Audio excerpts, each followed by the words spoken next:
we are recording. All right, what's up, Sound man? How are you doing? doing good. How are you? Doing swell, doing swell. So, for everyone watching, this is Zachary Shea. If you're not following his channel, make sure you go subscribe to it. I'll throw his little link up here. I am Bookish Daddy, and we've been talking about doing a kind of a battle of sorts where we'll both pick some warriors, healers, magic users, and pit them against each other and see whose team would win. Sweet, yeah. Where guess the idea was to just have different party members all from different books and see how they would go toe to toe and also talk about them as we explain why we chose which character, talk about the series. Yeah, for sure. Which one did you want to kick it off with? I guess I mean every adventuring party needs their fighter type character, so I guess we'll start with the fighter. Let me go That's a ahead and good one. do you want to go first? Yeah, I'll go first. So I think mine's fairly obvious. You had brought it up when we first started discussing this, but it is Orca from Shadow of the Gods, the Bloodsworn saga. Dude, she is one of my favorite protagonists ever. And as far as like warriors go, she is a barbarian. She uses a huge dual bearded axe. And then, like, on her belt, she has the typical knife, hand axe, and she is just freaking ruthless. She goes berserker, I guess is how you would say it. Goes berserker and just rips people to shreds. And that's the fighter I would pick to have on my team. Right on, right on. I haven't started John Gwen yet, but I've heard that she's a mother and that Mm-hmm. she is the most badass character in the whole series. So those are the Yeah, only two things I know about crazy. Orca. Yeah, take Taken and make it a female with an axe. That's what you got. Okay, word. And you finished the trilogy, right? Yeah, yeah. I actually made it the best series I've ever read, hands down. Oh, dang. Okay. That's so Right good. on. I think the character I chose for my fighter, and this is coming from someone who hasn't read the uh Shadow of the Gods, Hunger of the Gods, Fury of the Gods. Mhm. Uh, I think she's pretty similar. It's going to be Galva from the Daughters War. Okay. Have you heard of this Uh, one? no, I have not. So this is a prequel, but I think you can read it without reading the Black Tongue Thief, which I have right here. And you follow Galva of Hispania.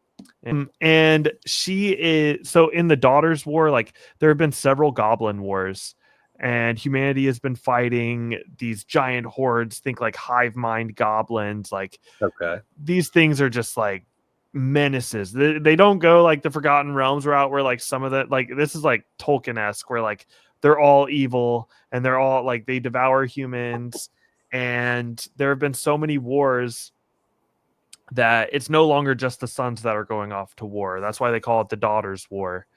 Yeah. And you follow Galva as Galva and her younger brother, they're both POV characters, but I mean, is she's just such a badass. She is a swordswoman. She also has some magical abilities, but for the most part, she's a scrapper and she's a warrior. Okay. And she's a tank, man. So What type of sword are we talking? Sword and shield, two-handed sword, yeah, saber. sword and shield.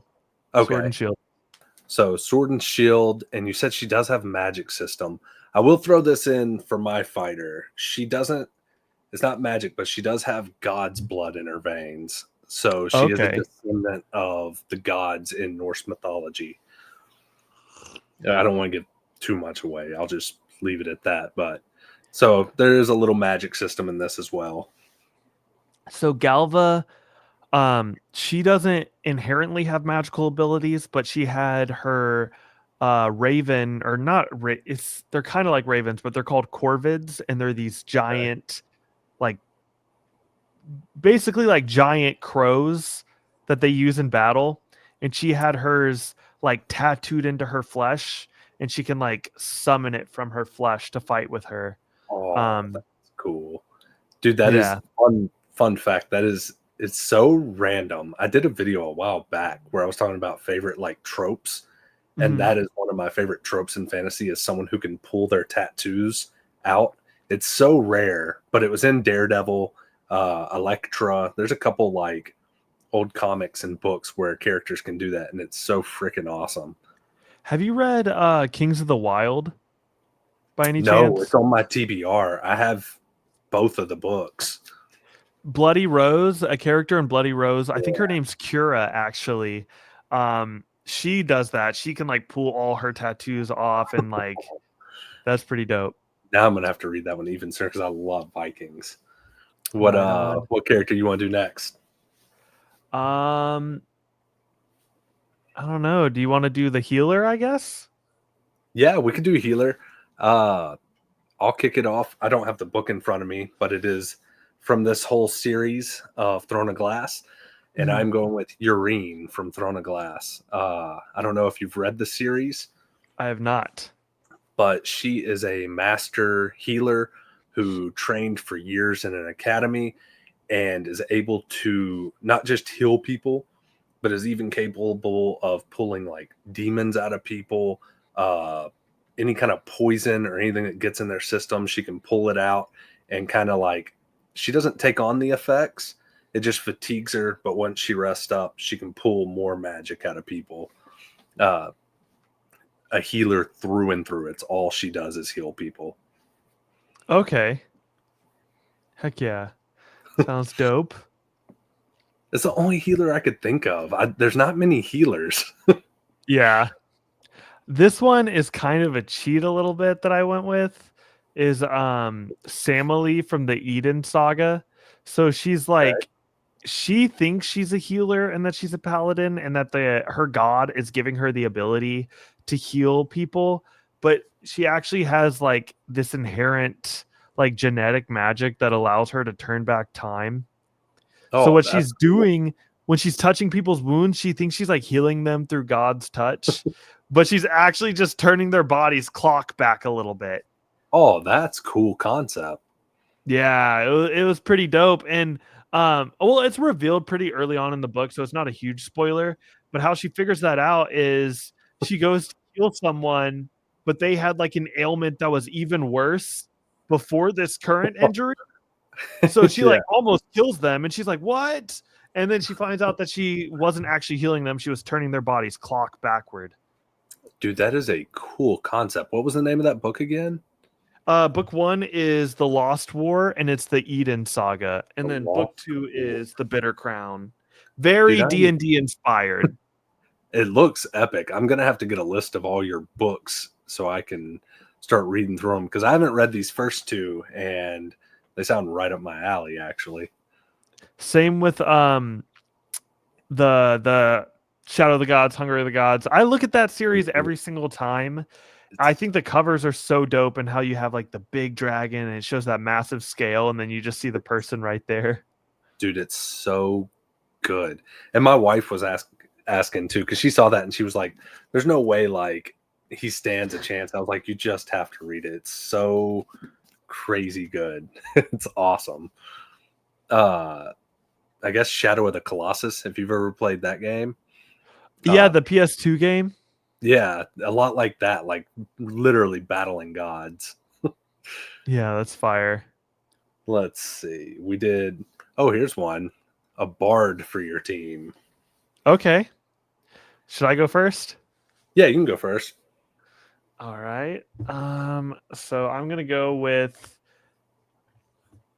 Arathon Safalin from the Wars of Light and Shadow series by Janny Wirtz.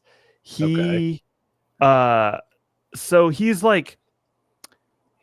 a shadow sorcerer, so he can make different illusions with shadow and stuff. But I think like, and that's how a lot of people think of him. They think of him as the master of shadow, the guy who weaves his shadows. But when you actually get his perspective and the people around him, he doesn't even really think of himself as a sorcerer. His real passion is with the music. So I'm not going to cheat and count his sorcerer abilities. I'm going to purely focus in on the bard aspects of his character. And there's even a part in the narrative where his magical abilities are stripped away and all he has is his bardic abilities. Yeah. And when he plays his Lyranth, which is kind of like a lute a little bit, but a fantasy lute, he's able to tap into the different frequencies of the world, and he can like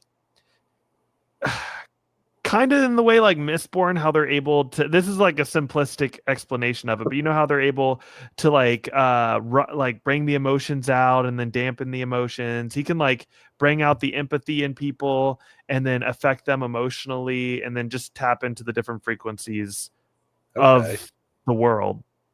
You could bring in his sorcery. We could say he like multi-classed in its Yeah. own community. I am going to go with one. I complain about this book all the time, but it is because it is my favorite bard ever. The Name of the Wind by Patrick Rothfuss has Quoth. I freaking love. Oh, that's sick. This is from Dude, I'm the 10th anniversary edition, the illustration of Kavoth in the streets. the only reason this book gets hate from me is because the series not finished. This is one of my favorite books of all time. Book 2, book this, the freaking side books novellas he wrote. I absolutely love these books. But Quoth, you've read it, you know he's charismatic. He's a lover like a bard. He's got the sword skills, the magic skills. I mean, he is the very definition of a bard who grew up in a troupe, and one of my favorite characters ever written. If he could just have his story finished.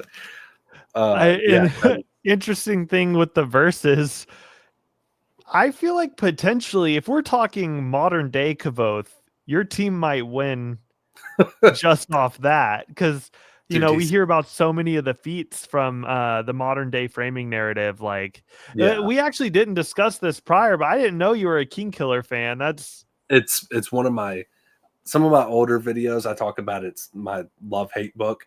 It is one of my favorite books ever written. And if the series was finished, it probably would be my favorite book ever written. Patrick Rothfuss is phenomenal writer. I just need the series finished. that one may be up in limbo forever. I don't know. I I've know. accepted that it's not coming. I It breaks think my heart. I know, same here. I think we have a better chance of seeing Winds of Winter, even though I'd rather Doors of Yeah. Stone. No, I need the final book. I really do. We've been waiting, what, 14 years? Yeah, I mean, it was 2011. Yeah, 14 years. I have reread this. You can see the spine on it. Oh So yeah. at night, I like to read to my wife sometimes. And this was the go-to for years. I've read it 3 or 4 times, this and the second book. It is one of my favorite books ever.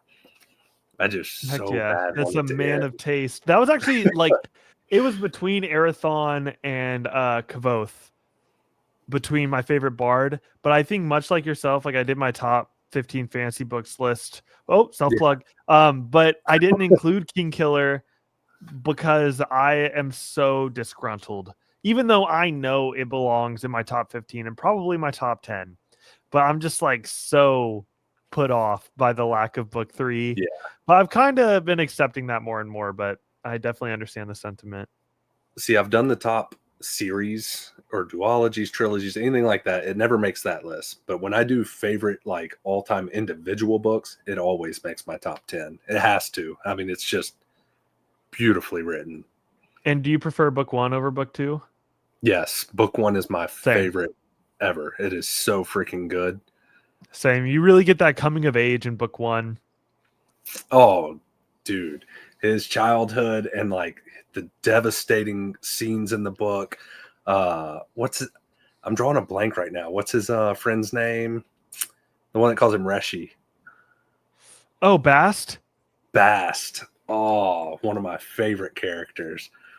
No, I love Have it. you read Narrow Road Between Desires? I don't think so. The Narrow Road Between Desires, the one with Bast? No, I read the one with maybe I have. Ari? I read the one with Ari for sure. I don't know if I've read the one about Bast. I think it was a short story that he turned into a novella. Like he Yeah, I haven't added read some that. illustrations and stuff. But I was kind of like, when he released that, I was just so pissed because I was like, wait, this sounds just like the short story I've already read. So you just added some pictures and called it a novella. So Yeah, I think he added like a few scenes too. I was just too disgruntled to check it out. I was like, this is not Doors of Stone or Taniel Young again. What are you doing? that's so frustrating. Uh, a wizard. Oh, Wizard, okay. sorcerer, warlock, just a magic user, whoever you want to throw on your team. Uh, you can go or I can go, whichever. Okay, let's show them at the same time. Oh, I don't have my book. It's because Okay, then you go first. You go first. this one is 100% cheating. I had to do it though, and it is Gandalf from Lord of the Rings and The Hobbit. I mean, there's not much to explain. Whether it's Gandalf the Grey, Gandalf the White, he's one of my favorite magic users ever. He's fighting demons, saving the realm. He's Gandalf. Yeah, there's really a man that needs no introduction. He's my second favorite wizard. So this is twice that you've picked. You picked my second favorite bard and my second favorite wizard. Like this was on the sheet of like, which one is it? But yeah, I gotta know who's your number one. my number one, which Gandalf probably is like the more iconic now that I think about it. Because I mean, we all as kids were like, "You shall not." Which, by the way, in the book, it's "You will not pass." When I read that, I was Yeah, like, there ain't no way. Because I grew up my whole childhood, it's "You shall not pass." yeah, But that's weird. They did that. yeah, um, my wizard is Harry Dresden from the Dresden Oh, Files. that was my number two. Are you a I did. Dresden fan? Oh, all the way up until which one is it? It's like book 12. He starts. Changes? Yeah, yeah, yeah. Have you got that far in the series? I just finished the one after Changes, so I finished Ghost Story earlier this month. I kind of like stopped reading right there because it started, and correct me if I'm wrong, it started getting a little more like sexual than fantasy. There was a lot more smut scenes, which I'm not against it, but when I'm reading fantasy, that's what I want. If I want smut, I go read that. And I think it was that book where it was just so heavily in it. I was like, and put it down for a while. Yeah, I also think Jim Butcher is kind of awkward in writing sex scenes. Like Yeah, there's some that's the fantasy main. authors that when they go to that wheelhouse, they're able to implement it well, and I don't think Jim Butcher is one of them. No, he's not. But your choice is magnificent. There's nothing better than a staff and a revolver. Oh yeah. Oh yeah. He's Fusare. Yeah, he's awesome. And I love the audiobooks too. James Marsters does a really good job. I've listened to pretty much all of them. James Marsters is just stuck in my head as the wizard Harry Dresden. And yeah, I think this is Peace Talk. So this is like book 16. So I'm not even Yeah. here yet, but it had my favorite cover with him. So For those who haven't read it, you can explain about him, though. I don't know if there are a lot of people who have read the Dresden Files. so we follow the character of Harry Dresden. Basically, like each book feels like a different case. Like I think his books are cool and that they don't feel like a movie or a season of television. They each feel like an hour and a half special, kind of like what you'd see in like Sherlock. Like Yeah, each book is a different case, but it all builds to a bigger plot line. And there are several different storylines, like the coin. If you know, yeah, like different things that you think might get resolved in a book or two, but are actually like back plot lines that sit on. Like there's a lot of continuity, but it also feels episodic. And we follow Harry Dresden and in the city of Chicago, where there's vampires, demons, ghosts, things that go bump in the night. Harry Blackstone Copperfield Dresden is who you call. yeah. Do you think The that's like he's the boogeyman for the boogeymen, I feel. No, that's a fantastic one because I mean he's got offense, defense. He's got all kinds of trinkets up his sleeve that he's always pulling out at the last minute, and he's got a really wide. I like when a wizard has a huge knowledge base because I mean Mhm. that's the definition of a wizard. That's one thing I always loved about Dresden was no matter the situation, he knows a lot about kind of like The Witcher, all the creatures he encounters, all the areas he goes to. He's pretty well mentally equipped for the fight. Right. No, that's a I good one. One thing I really love about the books, which I started seeing a little bit in book 13, but I think there's elements of it everywhere. Um, but it was just really spotlighted in book 13. Because you're getting his first person narration, he doesn't even realize how powerful he is within his world. Like, there's a point in book 13 where Molly's like, "You're Harry Dresden. Like, what do you mean you don't know? Like, you're the thing that the monsters are scared of." And Yeah, it's like, because it's his first person, he doesn't really think of himself like that. But if you pay attention to how the like villains view him, they're like shaking in their boots sometimes. dude, I forgot about Molly. I forgot about the skull that's in his house. Like, there's Bob, so, dude, it's been a long time since I've read Dresden. maybe There's some time to good dust characters. him off. I book 13 is very low. Well, it's called Ghost Story because Harry is like a ghost for Yeah. most of the book. So there shouldn't be any What smuttiness because he doesn't again? have a body.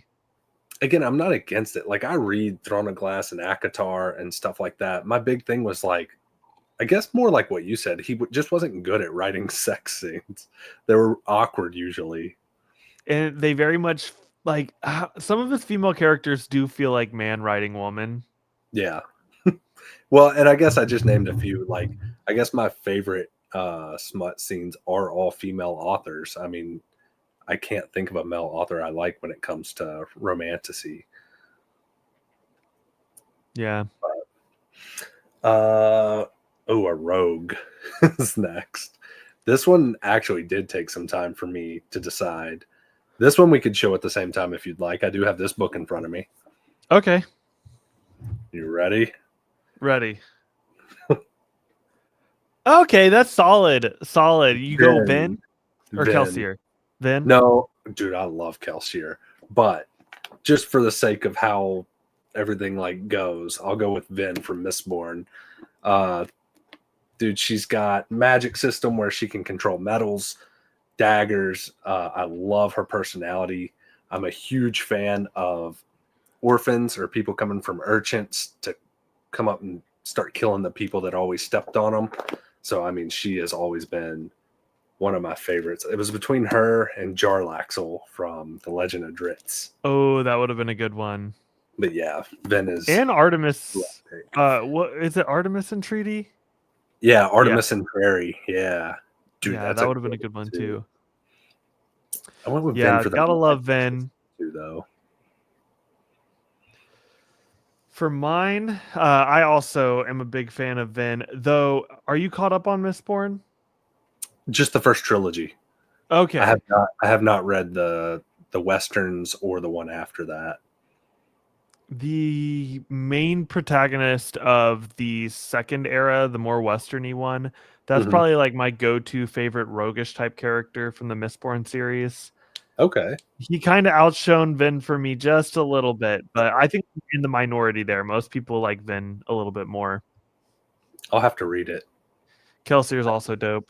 For mine, I went with Bit Chivalry Farseer from Assassin's Apprentice. Okay. Um, so he is the bastard son of.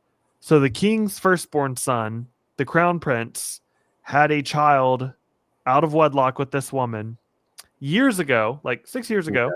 And then as he's like engaged to his wife and like he didn't even realize he had this bastard child, like as he's going about his life, Fitz's maternal grandfather, so his mom's dad, his other grandpa, like shows up to the castle with Fitz and is like, "Hey, like take care of this kid." And so he's not really like wanted at that court. And there's a lot of different people that were not expecting this bastard child to show up in, like the hierarchy of who becomes king. And in a way to make use of a bastard, because a bastard can't, become king, in a Yeah. way to make use of this member of the royal line, but also keeping him safe, giving him a job to do. They apprentice him to the court assassin, Shade. So they teach him about poisons, about sleight of hand, but Fitz also has the skill and the wit. So he's able to communicate almost telepathically with animals and with humans. Oh, that's cool. So he and the skill is like the more complex of the two. The wit is where you can interact with animals. The skill is like you can interact with other humans who have the skill, but you can also influence other people's minds. It's a little Professor Xavier-y. Okay. Um, which there can be some implications there if you're an assassin, right? Like don't see me, stuff like that. So yeah, that's why he's my assassin character. He's also one of my favorite characters in fiction ever. Massive Fitz fan. See, not to help my case, but I do like that yours knows poisons. I don't know that Vin ever dabbled in poisons, and I had even leaned towards going towards Aelin from Throne of Glass, but I didn't want to get two people from the same books. I guess I could have gone Artemis. I think if Fitz like wanted to kill Vin, he like, and she didn't know, like if it was at a point where she recognized that this guy is trying to hurt her and they lock eyes across the room, Fitz is done. Like Vin can just steel push right at him with her giant sword and cut him in half. So it really have to come down to like where they're starting at, how obvious Fitz makes it, and then because I think there is a good, but if they both have the contract for each other. Yeah. Well, I was gonna say too, if his whole thing is like not making eye contact and he sneaks up on her, that's an assassin. I mean, that's the rogue's job, is to like not be seen. No, that would be an interesting one. Like I said, I love when a rogue has like poisons in their repertoire, and that is something Vin is kind of lacking in. She's got the sleight of hand, agile, be able to hide and assassinate, but I don't think she ever really dabbled in the poisons. True. She is like I'd say she is rogue fighter hybrid, because like Yeah, there's scenes where she just zips through the sky coming right at you like like Spider-Man. yeah, Well, exactly. your character sounds like he would be a rogue with a couple of levels in Ranger if he can talk to animals and is very persuasive, like has charm, maybe a couple things like that. That is a factor. There's even a scene in one of the books where he like speaks to this like weasel, and he's like, like it can like scurry in there and find all the information, and like that helped him a lot with his like assassination type stuff. So Yeah, it's a yeah, his nifty magical trick. abilities do come in clutch a little bit. But It's another I'm book looking that at this. I think I have you beat wizards, but I think rogues you might have me beat. you'd put Dresden over Gandalf. I think straight up. I mean, well, thing is, Gandalf is a like he's an actual demigod. Yeah, that's what But I'm saying. One of the most powerful beings on Earth. Those are but I Dresden's feel like pretty the tough. world and the verse of Dresden scales higher than Lord of the Rings. Yeah, that makes sense, especially with like vampires and things that are immortal. I don't know. I'm still gonna go with my boy Gandalf. I Yeah. don't know. I'd give it. I'll give you the rogue, and probably the healer too. But I like my bard and I like my fighter. I like your bard. I think Dude, our fighters are pretty comparable, but the thing is, if it's like end of Wise Man's Fear Kavoth, I think my boy Arathon beating that ass. But if it's like, modern day in his Kavoth, prime. yeah, Well, and I assumed all these characters would be in their prime because, like I said with Gandalf, you don't really want Gandalf the Grey or Gandalf in his grave. Like, I'm talking Gandalf the White in his prime, Quoth when he's like the bard. And I mean, that's how I was looking at like each one. Because Orca too, her whole thing is like wanting her family to settle down, to get away from battles. I'm talking like if she's in straight up like berserk mode, enraged. yeah, she's ready to go. Dude, she's I haven't filthy. read it, but I think your fighter beats my fighter. Dude, she's filthy. I want you to read it so bad because her personality. I'll give you like, I don't want to spoil it, but there's a couple Okay. scenes where she'll do stuff like mid conversation with someone just like lash out, and you're like, oh shit. Like, she does not care. She is ruthless to the core. Like, even people will be talking and she'll just be like, I wonder what it would be like if I just like hack this dude up while he's talking crap. She's awesome. Oh, that sounds dope. I do think I want to read his Malice series first. I got a buddy of mine in the Air Force that has already read. Um, I keep blanking on the name. It's what's the trilogy name? I know it's Oh, Fury of the God 100.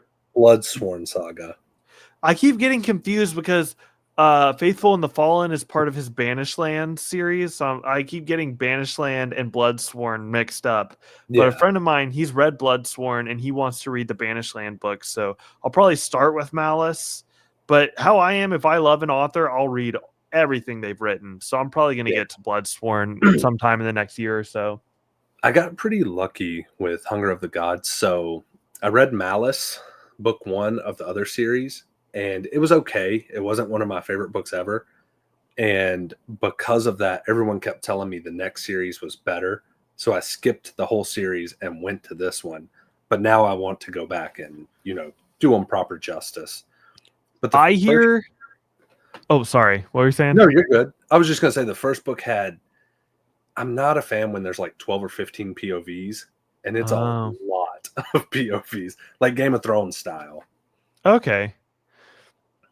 Yeah, I've heard similar about the Faithful and the Fallen. I've heard that has a rougher start than Bloodsworn, but that the ending Yeah, of Faithful and the Fallen is like really, really strong. Like I think Patrick Leo said Faithful and the Fallen is like his favorite series of all time. I need to read it. I'm going to start. I mean, I'm going to read it again. It's just a matter of when. Because I think I've got some Robin Hobb books. I've never read any of their work. So I want to like. The She's Magic Ship brilliant. sounds so good. Is that what it's called? Magic Ship Ship? the Live Ship Trader, Ship of Magic, Mad Yeah, Ship, and Ship of Destiny. dude. I love the concept of boats made out of magic trees. It Sounds only gets cooler. It dude, that's only so gets like the awesome. surface level is already like super dope. And then when you find out like what are these ships made from, and then you get into that, it gets even Yeah, cooler. I'm no, staying as I vague need as I to. possibly can, but the further that series goes, the more you unravel. Um, oh, it's just brilliant. It's so good. I definitely recommend if you do decide to go down the Robin Hobb. I recommend if you can read the Realm of the Elderlings in order, like read the 3 Assassin books and then go to Live Ship, because Live Okay. Ship kind of spoils the ending of the Assassin's books. Um, not in like an overt way, but they reference it, and it's a different part of the world. But if you're really not feeling the Assassin book, you are okay to go on and just read that trilogy. But I think they're both pretty good. Yeah, I want to read them. There's so many books on your videos I want to read so bad. Malazan, I haven't read any of those. There's so many Talk good books. about 10, 12 POV. Try 20, 30. Oh, that's so it's and that it's gonna sound dumb, but it is. If I am physically reading a book, I can do that. But sometimes my work does not allow me to, and I'll have to do an audiobook. And that does not do the multiple POVs justice. Because usually you have like one person trying to do all the voices. Right. That was my issue with Malice was I did not have a chance to sit down and read it. And the POV was one dude doing like 15 voices out. And I got so confused. I was like, dude, who is who? There's a few where it like the Five Warrior Angel series by Brian Lee Durfee is narrated by Tim Gerard Reynolds, and it's got like 7 or 8 POVs, but he changes the inflection of his voice so Yeah. much. But not everyone does that. So No. it's I also hear Stephen Pacey for the First Law does that, but I didn't listen to the First Law books. But some Dude, narrators just like really change it up.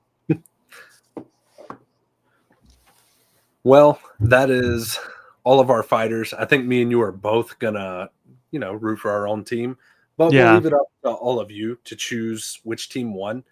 I'll try and do a poll below the video. If I'm ignorant and not able to figure it out, just comment below whose team you think won, and we'll count them up, see which team was better. Sweet. Thank you again, man, for having me on. It's been a pleasure. Oh, dude, thank you for coming on to it. I love your videos. Everybody, make sure you go follow Zachary Shea. Yeah, man. Make sure y'all like, comment, subscribe, and keep hanging out with us.